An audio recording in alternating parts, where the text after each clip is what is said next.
जितने ज्यादा आरोप लगते हैं, क्या नेता उतना ही ज्यादा बड़ा बन जाता है? राजनीति में फायदा हर चीज से मिल सकता है। गणेश जोशी कहते हैं कि उनके ऊपर जब भी आरोप लगते हैं, इससे उनका ही फायदा होता है। शक्तिमान घोड़ा कांड में नाम आने के बाद गणेश जोशी को इससे क्या फायदा हुआ था? अब आय से अधिक संपत्ति वाले मामले में घिरने के बाद गणेश जोशी कौन सा फायदा आगे देख रहे हैं? दूसरी तरफ पूर्व सीएम त्रिवेंद्र सिंह रावत ने न्याय और धर्म के राज्य पर गीता का ज्ञान दे दिया। बीजेपी नेता और दुष्कर्म के आरोपी के खिलाफ कोर्ट ने गैर जमानती वारंट जारी किया है। इन सब टॉपिक्स को कवर करेंगे आज के इस वीडियो में, लेकिन आगे बढ़ने से पहले अगर आपने अभी तक इस चैनल को सब्सक्राइब नहीं किया है तो सब्सक्राइब कर दीजिए। यहाँ पर सब्सक्राइब करने पर कोई आरोप नहीं लगता। वो वाला ऐड तो आपने देखा ही होगा जिसमें कहते हैं कि दाग अच्छे हैं।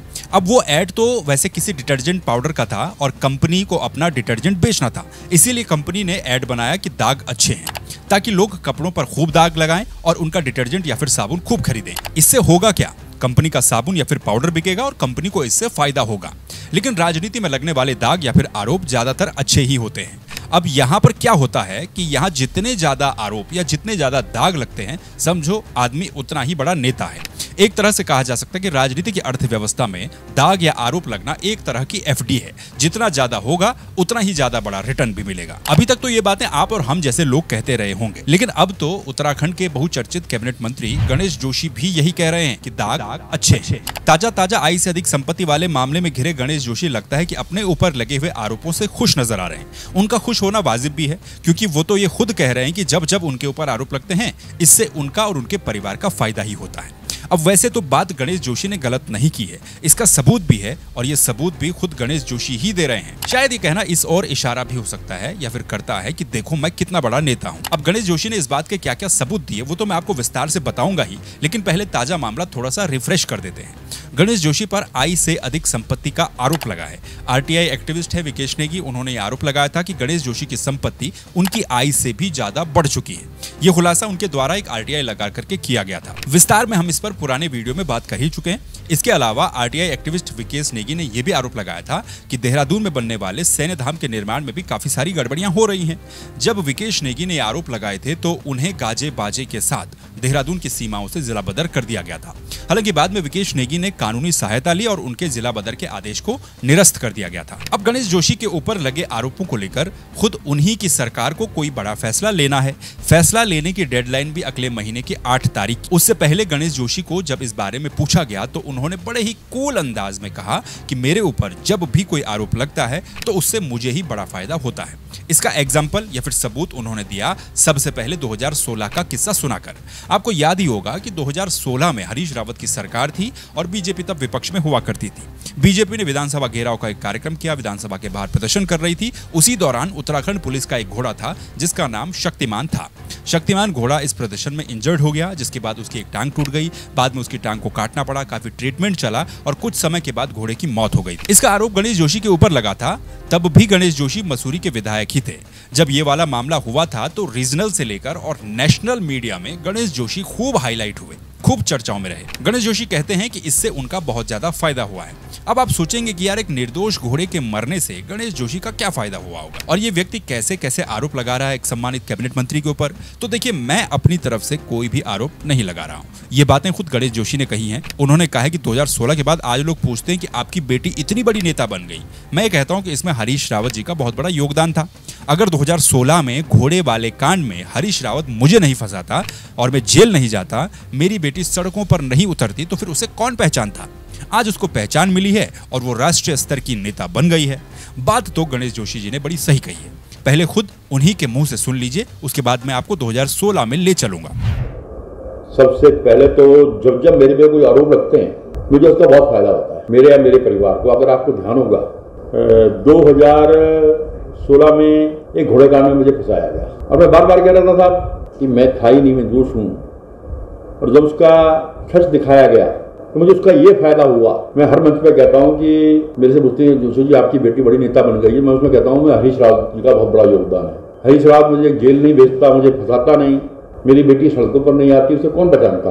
आज उसको पहचान मिली है, आज वो राष्ट्रीय नेता बन गई है। गणेश जोशी का कहना है कि 2016 के शक्तिमान घोड़े वाले मामले में उन्हें फंसाया गया था। जब उस वक्त तमाम नेशनल चैनल्स पर उनकी ये वाली वीडियो खूब ज्यादा चल रही थी जिसमें वो हाथ में डंडा लेकर के घोड़े को पीटते हुए दिखाई दे रहे थे। इसी मामले में 23 अप्रैल 2016 को पुलिस ने गणेश जोशी को आरोपी बनाया था। देहरादून के नेहरू कॉलोनी थाने में मुकदमा दर्ज किया गया था। सरकार बदली तो सरकार ने सीजेएम कोर्ट से केस वापस लेने के लिए प्रार्थना पत्र भी दाखिल कर दिया था। गणेश जोशी जब जेल में थे तो उनकी बेटी की उस वक्त ये तस्वीरें देखी। वाकई में गणेश जोशी की बात एकदम सही है। उनकी बेटी सड़कों पर उतरी, लेकिन वो अपने पिता के लिए उतरी थी एक बेटी के रूप में, जो वो खुद कह रही हैं। भारतीय जनता पार्टी द्वारा ऑर्गेनाइज किया गया है। मैं सिर्फ अपने पिता की बेटी के रूप में यहाँ पे सिर्फ सपोर्ट के लिए हूँ। ये बिल्कुल साबित हो चुका है कि शक्तिमान जो बेचारा घोड़ा है उसको एक मोहरा बनाया गया। इस पूरे प्रकरण में मेरे पिता भी उतने ही विक्टिम रहे जितना बेचारा शक्तिमान रहा। पूरी एक साजिश के तहत ये पूरी घटनाक्रम जो इसे रचा गया और उनको बेकार के इल्जामों में आज जेल में बंद कर रखा है। शक्तिमान घोड़ा तो मर गया था, लेकिन गणेश जोशी की बात सही है। इस कांड में उनका नाम आना उनके लिए फायदेमंद ही रहा। अपने पिता के लिए सड़कों पर उतरी उनकी बेटी, जिसे उस वक्त पार्टी से कोई लेना देना नहीं रहा होगा, वो आज बहुत बड़ी नेता बन चुकी हैं। उनकी बेटी बीजेपी युवा मोर्चा की नेशनल वाइस प्रेसिडेंट हैं। हो सकता है कि आने वाले समय में उनकी विधानसभा में वो ही अपने पिता की विरासत को संभाले।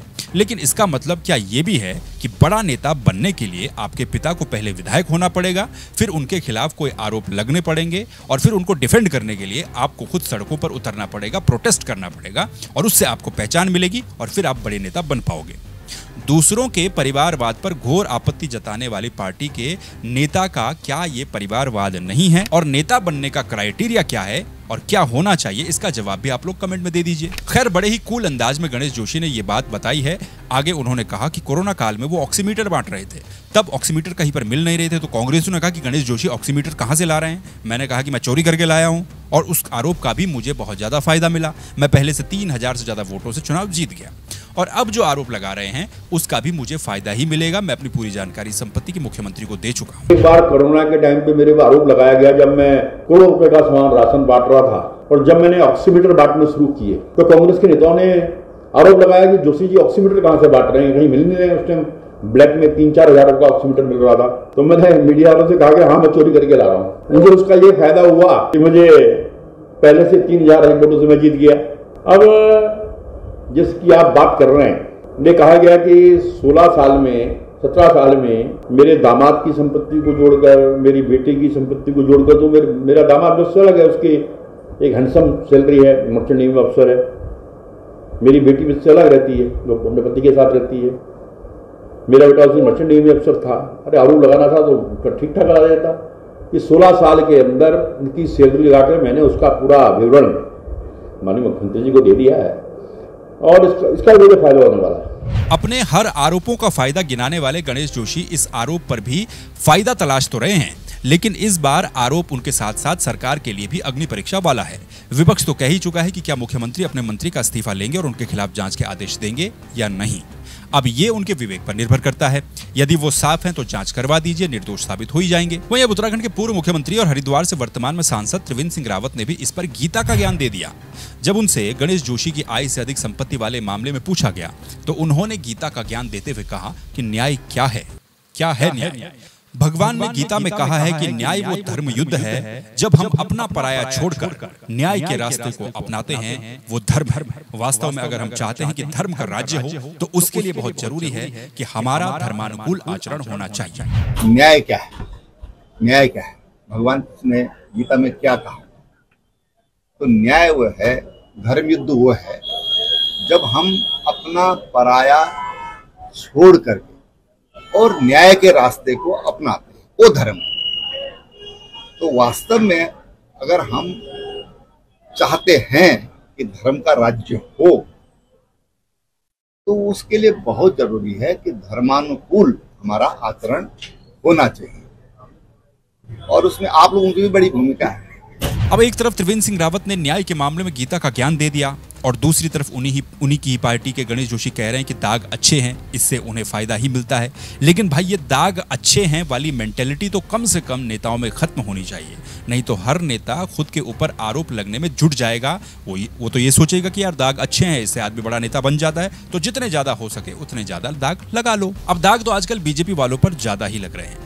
भाजपा नेता और नैनीताल दुग्ध संघ के अध्यक्ष मुकेश बोरा के खिलाफ कोर्ट ने गैर जमानती वारंट जारी कर दिया है। कोर्ट ने उसकी अग्रिम जमानत याचिका को भी खारिज कर दिया। 1 सितंबर को एक विधवा महिला ने आरोप लगाया था कि मुकेश बोरा, जो कि भाजपा का नेता है, उसने नौकरी पक्की करने के नाम पर उसके साथ दुष्कर्म किया। पुलिस के सूत्रों से भी पता चलता है कि एक होटल के रजिस्टर में इन दोनों की एंट्री पाई गई है। इसके साथ ही महिला ने मजिस्ट्रेट के सामने बयान में यह भी कहा था कि भाजपा नेता मुकेश बोरा उसकी 12 साल की बेटी पर भी बुरी नजर रख रहा था। नाबालिग के बयान भी दर्ज किए गए और उसने भी यही बात बताई, जिसके बाद मुकेश बोरा पर पॉक्सो एक्ट भी लगाया गया। मुकेश बोरा की ओर से अग्रिम जमानत याचिका भी दायर की गई थी, लेकिन कोर्ट ने इसकी अग्रिम जमानत याचिका को खारिज कर दिया। यानी कि अब कम से कम मुकेश बोरा की गिरफ्तारी हो सकती है। बहरहाल आपका दाग को लेकर क्या कहना है, क्या मानना है, कमेंट में बताइए। और सपोर्ट करने के लिए आप सुपर थैंक्स का इस्तेमाल भी कर सकते हैं। बाकी लाइक, शेयर, सब्सक्राइब करना बिल्कुल फ्री है। फिर मुलाकात होगी आपसे किसी दूसरे वीडियो में किसी दूसरे टॉपिक्स के साथ। तब तक के लिए नमस्कार, अपना ख्याल रखिए।